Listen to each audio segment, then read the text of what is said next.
Here's the story of a class called Bobcast, who was bringing up 13 lovely kids.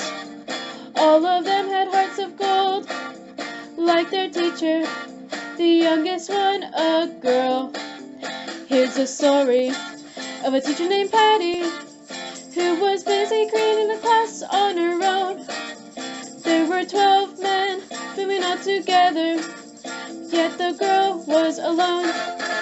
Till one day when the class met the teacher, and they knew I was much more than a hunch, that this group must somehow form a broadcast.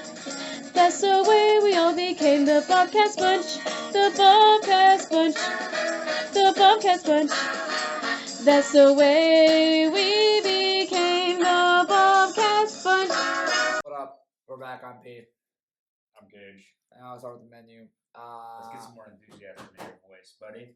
All right, Monday. Today, pancakes. Thank you. Tomorrow's omelet. Wednesday's a donut. Thursday's breakfast sandwich, and Friday's a long john. Monday, picking a blanket, baked beans, fruit veggie bar. Tuesday, chicken noodle soup, dinner roll from veggie bar. Wednesday, runza, mashed potatoes, green beans, fruit veggie bar. Thursday, walking tacos, fruit veggie bar, potato tots.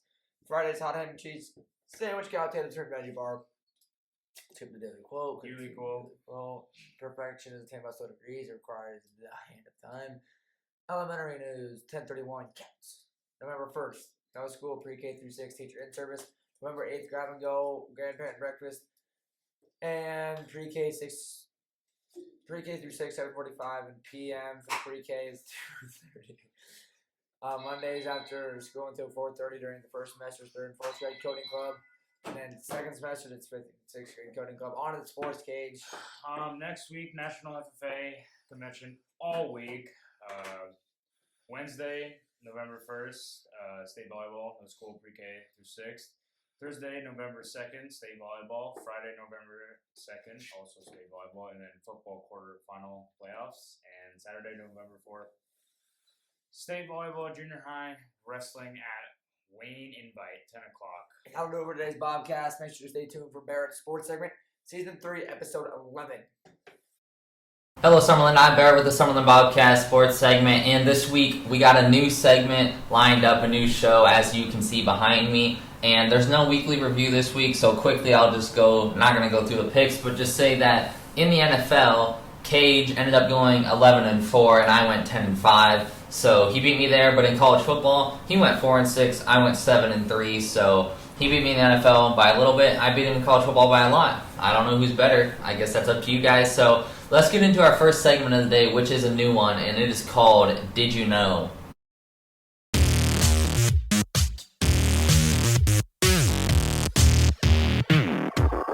So this is our newest segment on the show. It's called Did You Know?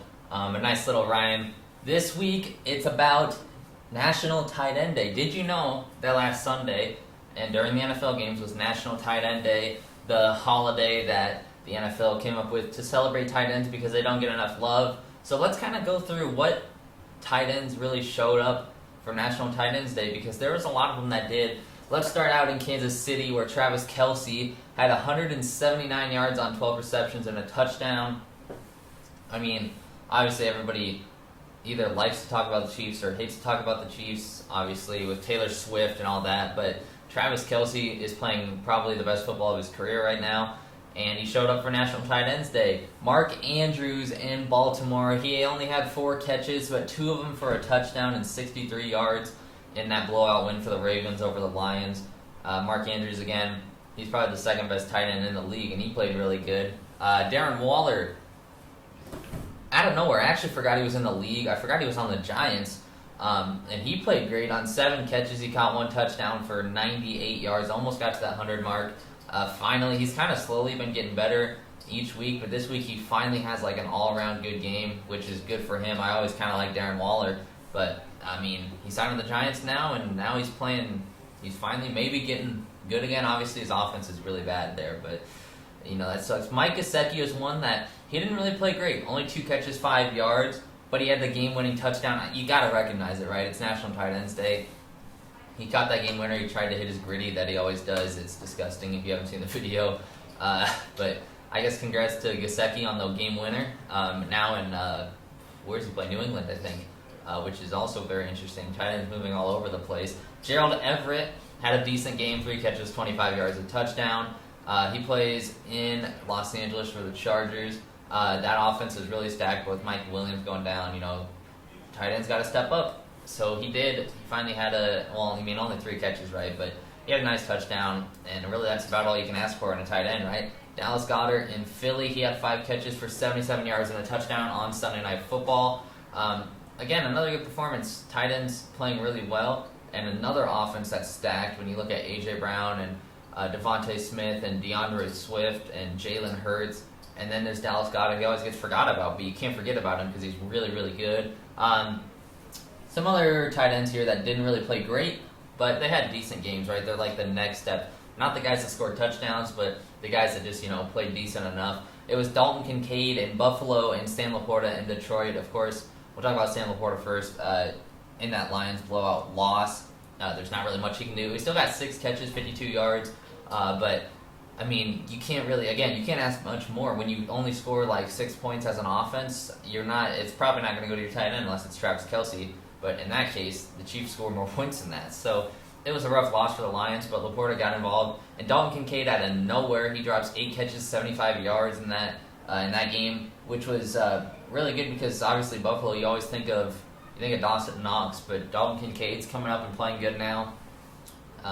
So congrats to him, I guess. He's a rookie, so is Sam Laporta. So, there's actually a lot of rookies like Michael Myers, a rookie, Luke Musgrave in Green Bay. A lot of rookie tight ends this year, which is very interesting. Usually you just think of the vets. And the last 2 we're going to talk about, they didn't play on Sunday, but it was National Tight Ends Day, and it's kind of like a week thing, right? Obviously it was the Sunday, but Monday Night Football, there was two guys that played good as well. George Kittle had 5 catches for 78 yards, no touchdown, but T.J. Hawkinson had 11 catches, 86 yards. That's the most catches besides Travis Kelce on the weekend for a tight end. He didn't put a touchdown together, only put up 86 yards, which, is like top 5 this week for tight ends, but he played really well, right? 11 catches in that offense. Obviously, Justin Jefferson's out, but you still got KJ Osborne, you still got Alexander Madison, you still got the rookie Jordan Addison. There's a lot of options in that. They obviously pulled the upset against the Niners, but the Niners, again, they have George Kittle. You think maybe he'd get more than 5 catches with Debo being out and Christian McCaffrey being roughed up, but a lot of that seemed to go to the Brandon Ayuk receptions. So, congrats to all the tight ends. Happy National Tight End Day to them. And we're going to move on to our second segment of the day, which is Top Plays of the Week. So this is Top Plays of the Week, and of course, I have compiled 3 plays from the last week of college football and NFL and all sports, right, to put together a little top 3 plays. So we're going to get right into that. And go ahead and watch this video right now, and let's get into it. So, first play here, number 3, Keon Coleman over the middle for Florida State. They caught it one-handed. That was a very nice catch. I was watching that game. Went up, just snagged it one hand. Obviously, any one-handed catch is obviously really good. And this one was really nice. Jordan Travis right to him. Over the middle, caught it with one hand, brought it back in. Remind me of the Stephon Diggs catch last year. Number 2, Jake Bobo of Seattle, possibly catch of the year. Watch this. Bang, corner of the end zone. They call it incomplete first, and then Pete Carroll throws the challenge flag, and they overturn it. It is the closest play I've ever seen. His left foot is clearly in, as you can see right here. Left foot goes down, and then his right foot just nicks, the toe gets in before the rest of it goes out of bounds. We'll move on to number 1, Amari Jackson, with one of the craziest pick sixes I've ever seen for Boston College. Wow. Just wait for this replay because it doesn't look that weird, right? Because you didn't actually see it at first. He didn't even catch it. He grabbed it and pulled it against his side and somehow hung onto it. I'm not even sure how he hung onto it. It's honestly look at that. We'll get a slow motion one here. It's just he snags it somehow. I don't know how he did it. Really, really nice play by him. He gets the number 1 play of the week. Here's the slow motion one with the left hand too, and just snagged it. Jumped the route perfectly. Takes it to the house. Everybody was confused for a second. They paused. Keon Coleman gets the pick 6. So this has been Top Plays of the Week. we're going to get on to our third segment of the day, which is Husker Hour.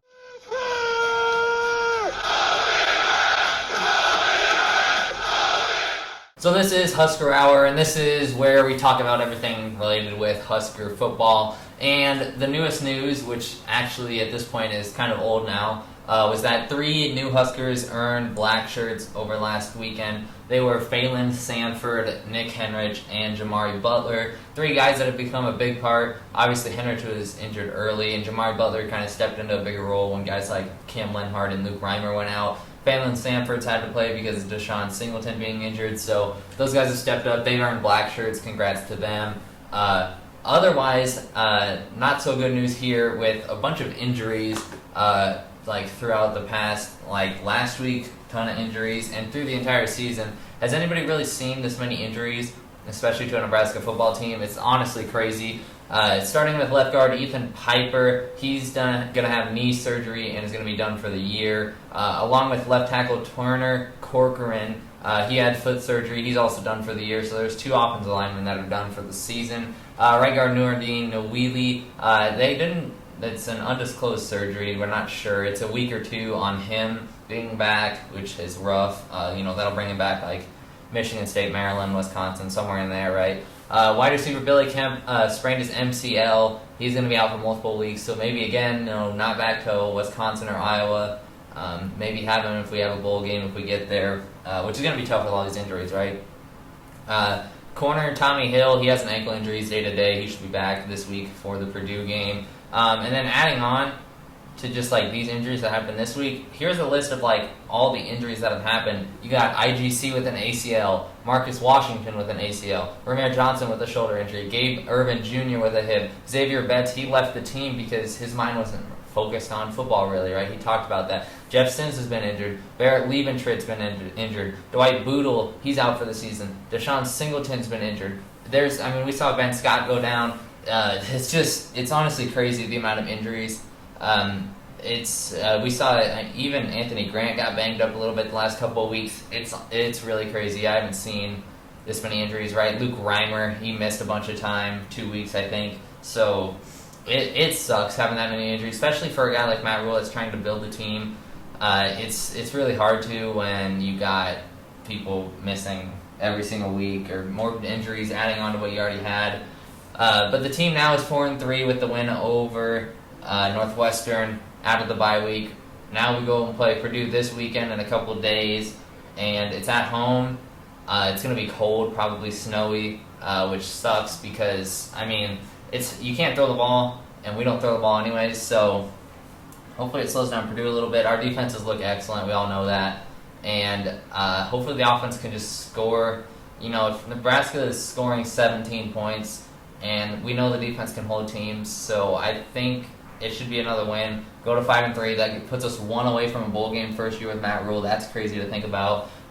Maryland, Michigan State, Wisconsin, Iowa, the finishing schedule. You think we'd make a bowl game pretty easily, maybe even 7 wins. I believe my beginning of the season prediction was 7-5, so we'll see if we get close to that, but I would be completely 1,000. I think every Nebraska fan, Matt Rule, any of the players would be 100% happy with a 6-6 record going to a bowl game. Obviously, they'd want to win more than that. Obviously, they want to win the bowl game. But making it to a bowl game in the first year with Matt Rule, especially like you look at Baylor and Temple, right, 1 and 2 win teams his first years, and to come in and get a bowl game in Nebraska, obviously there was better talent here, and he brought in better talent with the transfer portal, which he didn't have before. But it just, and plus with the injuries, it would be really nice. Another guy that really stepped up, Malachi Coleman, he played great. He had his first touchdown on that 44-yard touchdown, which basically sealed the win. So hopefully, really, for Nebraska, we're hoping the defense holds and the offense puts up, 17 to 20 points a game. We should win. We should make a bowl game. That's all I got for Husker Hour. We're going to move on to our final segment of the day, which is game time.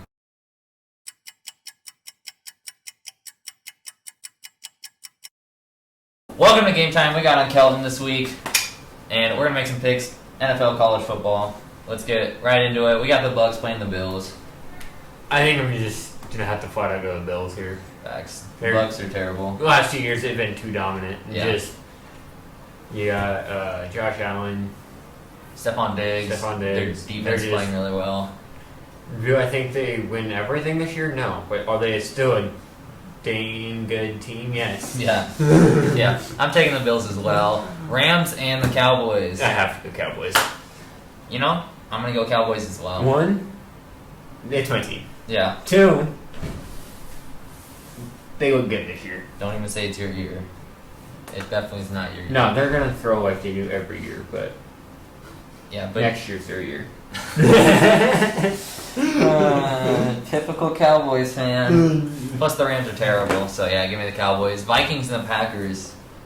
Vikings have been sad this year. Still the Packers though. Yeah, the Packers, they're struggling without Aaron Rodgers. They were struggling with Aaron Rodgers. Yeah, that's true too. I'm taking the Vikings. Even Kirk Cousins and the Vikings. Yeah, even without Justin Jefferson. But I think they win. Their defense is What good was Jay enough. Jettis? He's injured. He's on the IR. I don't even know what he did, like ankle or something. Yeah, let's I have go no with the clue. Vikings. Falcons and the Titans. Nah, just because it's Christian's team, give me the Titans.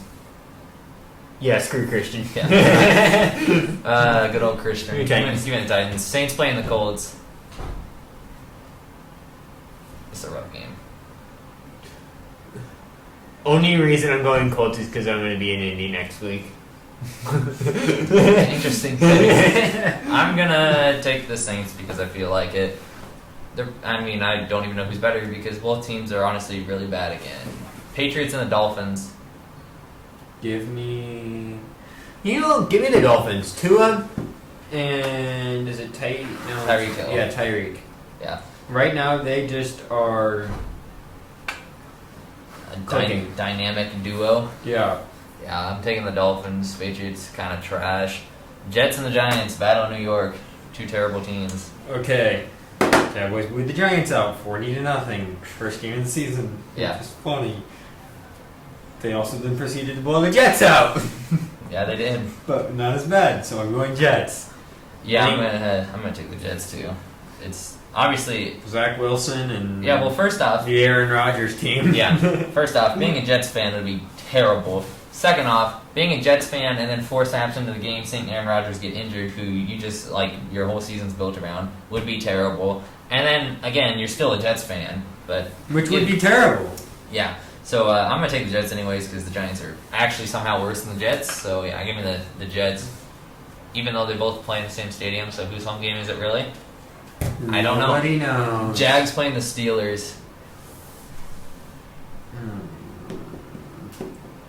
Who's Steelers quarterback right now? Kenny Pickett. Maybe Trevor Lawrence. Yeah. The Jags. Yeah, I'm probably gonna do the same thing. The Steelers have like nobody again because I don't know that team just is in shambles.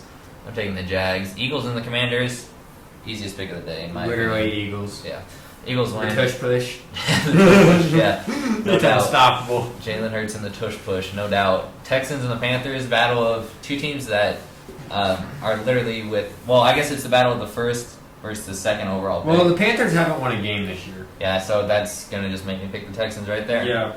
Give me the Texans. Browns and Seahawks. That's an easy one. Browns. They are looking good right now. Give me the Browns. Seahawks win by 40. Chiefs Broncos. Chiefs also win. Okay, here's the thing. Uh, Broncos look like garbage. Yes. Chiefs have every ref in the NFL on their side. And Taylor Swift. And Taylor Swift. Gotta go Chiefs. Yeah. Chiefs should win that. I think they already played once, or maybe they didn't. I don't know. Chiefs win though, because It doesn't matter if they played once. The Broncos are garbage. Broncos country. What? It's just Crash and burn. Yeah, it's been Let's get bucked off. it's been a bad experience for them. Ravens and the Cardinals. What's their records? Look it up right Yeah, now. that's what I'm doing. Yeah, I've got it pulled up. I'm gonna take the Ravens. They played actually really good last week. to beat Ravens the are Cardinals. 5-2. Cardinals are 1-6. Cardinals beat the Cowboys though. Oh yeah, that is their only win. Is that? Gonna I don't know sway- how they ended up winning that either. Is that gonna sway your opinion? No, Oh, okay, so you're still picking the Ravens. I never said what team I was Oh, picking. oh, okay. Yeah, I'm gonna have to go Ravens. Yeah, Ravens should win it. Cardinals. Lamar Jackson. Yeah. Ravens should win. That's your only reason. Yeah, pretty much. Because there's not really much else in that offense. Bengals versus 49ers. Give me Purdy and the 49ers. Yeah, I agree. Sorry, bro. You're garbage. Yeah, their offense they finally started to look better, but the Niners, even without Debo, they still... No, did they lose? I don't even know. But give me the Niners at home. Bears and the Chargers, no shot the Bears will win. The Bears have a single win on the year. I think they're 1-6. I'm not even sure. Holy crap, they're 2-5. Never mind. Oh yeah, because they won last week with their second. They're like the Division II undrafted free agent quarterback dude that literally hadn't played anywhere. But yeah, somehow they beat the Raiders because the Raiders are just worse than the Bears, I guess. I didn't realize they both have Herberts in their team and one's Khalil Herbert and Justin Herbert. Yeah. Yeah. So yeah, I'm taking the Chargers there. Yeah, same. Raiders and the Lions. After the Lions just got blown out like 40-3, and the Raiders just lost to a Division II undrafted free agent quarterback in the Bears team. Who do you got on Monday Night Football? What a game! What is this team? Why? Why is this the Monday Night Football game? Because they Why probably... is this not like the Thursday Night Football game? Like, here, Amazon, have this one. Yeah, actually, hang on. What game did they get? They got Bucks Bills on Thursday Night Football. That's not even... That's at least a good team playing. I'm going to take the Lions, though. I don't know. Two terrible teams. Yes. The Lions aren't even... The Lions are 5-2, but they just got killed last week. They The have Raiders to. are 3-4. Yeah. You know what? I think I'm going to go Lions from this reason. They are coming off a big loss. But I think they're going to bounce back, and I think they're going to squeak out a win against the Raiders. Garbage team. Yeah. Both teams dealing with injuries, obviously. But yeah, I'm going to take the Lions. We're going to college football, and we got the Lions 77% chance to win. Yeah. Well, I guess we made the right pick. Number 4, Florida State playing Wake Forest. Got to be a blowout. I got to win. go Florida State. Yeah, got to be a blowout win. I'm sorry. Nobody's going to be... Right now, I think Florida State could almost be number 1. Well, other than that one team named Georgia.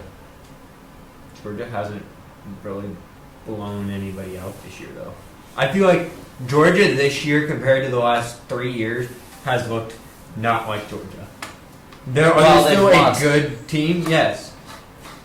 But I do not think they look like Georgia without... I think they win 3 straight national championships, Georgia. They've got back-to-back already. I think they'll lose this year. I don't think they'll get it this year. College football is weird this year. I think anyway. Michigan's good. A great chance at it. Michigan's and I really think, good. Texas, Bama. Not Texas. USC fell way out. Definitely not Bama. Oregon, Utah, Ohio State. No, I almost think we are going to see Michigan. And I know Washington's up there. Yeah. I almost intended to say I'm going to see Michigan and Florida State in the championship this year. That's an interesting pick. I'm going to hold you to that, see what happens. Because I don't think so. I for sure think Michigan. Michigan can be there depending on the draw they get in the actual seeding. Like if they get 4 and have to play Georgia in the first round of the playoff, that's very rough. I think they can beat Georgia though. They probably I think could. Michigan's big enough and good enough, and Georgia's lost enough to where I don't think Georgia can handle Michigan for 4 straight quarters. It'd be an interesting matchup. Those would be the 2 teams I'd pick in the national championship, Georgia and Michigan. But it depends on seeding, and both teams have to win out essentially. Because if you lose one game, you're probably not making it in. Let's keep rolling now. Yeah. Number 6, Oklahoma playing Kansas. Oklahoma's another good team too. Yeah. I'm taking Oklahoma there. Indiana playing Penn State. They got up to number 10 now. Penn State. Yeah. You gotta go with my Big Ten. Well, they're both Big Ten. Yeah, they're schools, both I guess, Big Ten. But still.